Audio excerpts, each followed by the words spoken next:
Good afternoon, everyone. I hope you're trading well today. I've recently made changes to my webinar based on your feedback.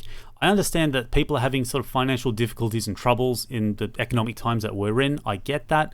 So what I've done is I've reduced the fee from $50 down to $10 and the duration from 3 hours down to 1. I get that some people don't want to sit through a 3-hour webinar talking about macroeconomics. I get that. I mean, it excites me, but it doesn't excite everyone else.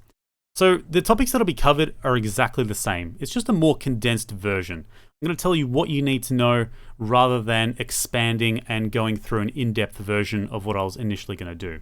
So we're still going to look through company financial documentation. We're still going to cover macroeconomic data and avoid certain traps on the market. And we're still going to look at trading and investing concepts, things like risk management, risk to reward strategies. And ultimately, the end goal of this webinar is for you to be able to rely on yourself and your opinions and not those of other people.